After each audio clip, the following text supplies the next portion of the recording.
transition and let's go to the NBA, a topic I've been looking forward to talking about on the show. I missed it last week, so let's talk about it as the Milwaukee Bucks fired former head coach Adrian Griffin after 43 games. They hired Doc Rivers. He agreed to a 4-year, $40 million contract, according to ESPN's Adrian Wojnarowski. Here's Giannis on the coaching change for the Bucks. No, I think he caught me by surprise. I've been here 11 years. This have happened one time before. I love the guy. I invited him to my wedding.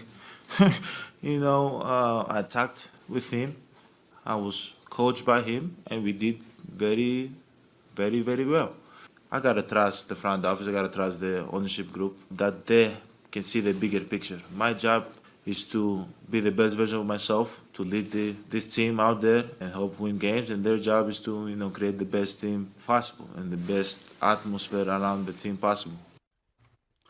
That was Giannis on the Bucks coaching change and firing Adrian Griffin. And so I call BS on Giannis. I love Giannis. Giannis is universally recognized as a top 3 player in the NBA. He's won multiple NBA MVPs, won an NBA championship, won an NBA Finals MVP. But Giannis, please cut the BS. Stop it. Talking about like he didn't know nothing about it and like it caught him by surprise. Like, what are you talking about, Giannis? Be honest with us. Be real. There's no way in hell the Milwaukee Bucks organization is making this type of move without Giannis signing off on it.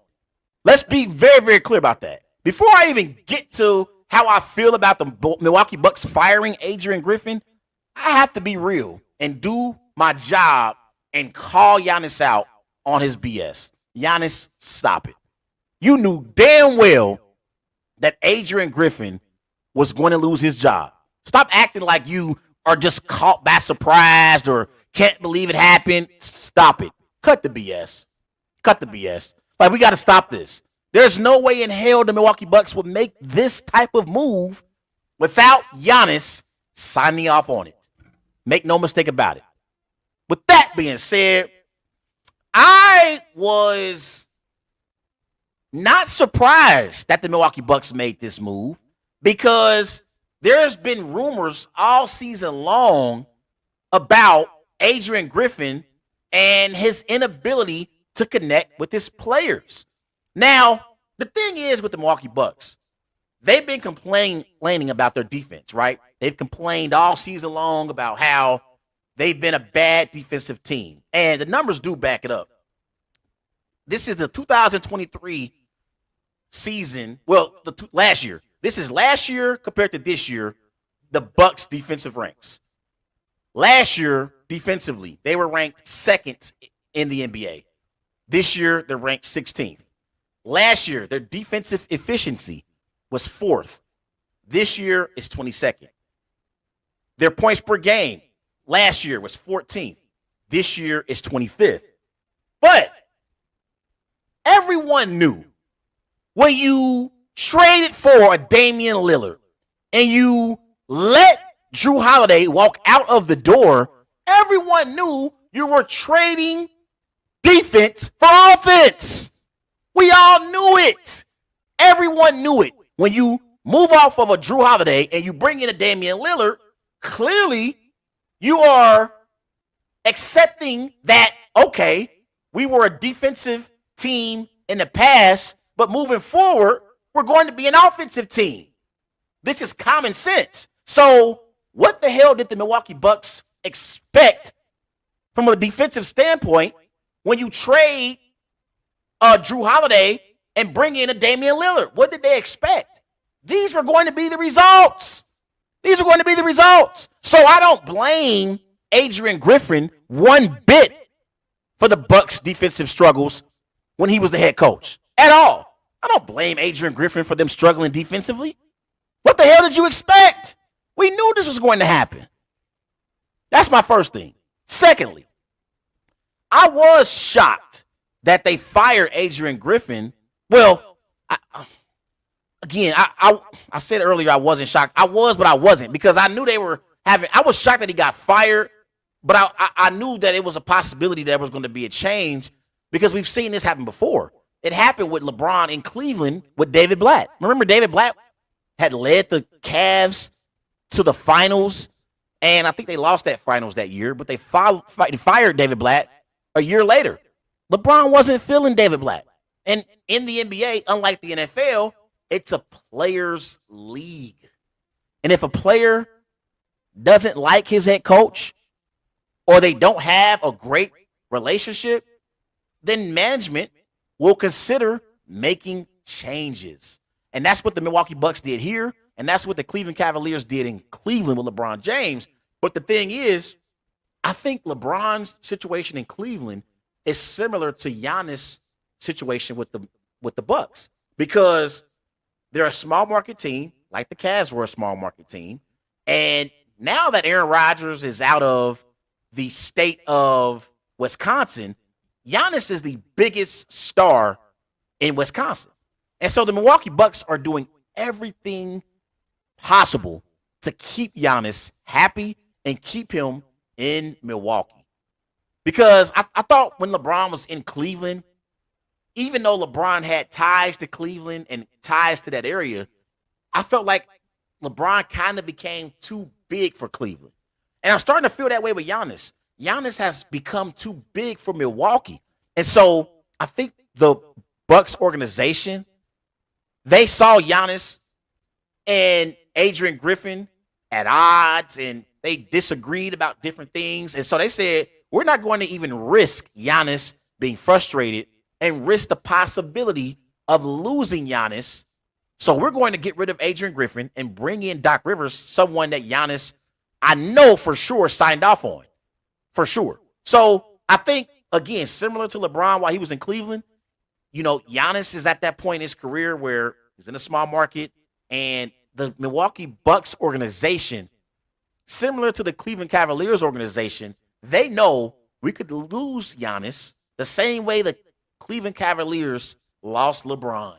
So we're going to do everything that we possibly can to keep him happy. We're going to do everything we possibly can to keep him happy. Why do you think Giannis's brother has a roster spot? If Giannis' brother played on any other team in the NBA, he probably wouldn't be in the league. He would be in the the D League for sure. He would be in the D League. Giannis' brother isn't very good. I'm gonna just call a spade a spade. He's not good. The only reason why he's on the Milwaukee Bucks is because of Giannis. Period. So again, I wasn't necessarily shocked that they fired Adrian Griffin, but then again, I kind of was. So I'm 50-50 with that. I didn't think they would fire a head coach that's 30-13. Seriously. I mean, he had a winning record. They were winning games, but they were an unhappy basketball team. And so I guess they bring in Doc Rivers. And so I'm looking at Doc Rivers. And so I'm looking at Doc Rivers. You look at Doc Rivers. He has 1,097 career regular season wins. That's ninth all time.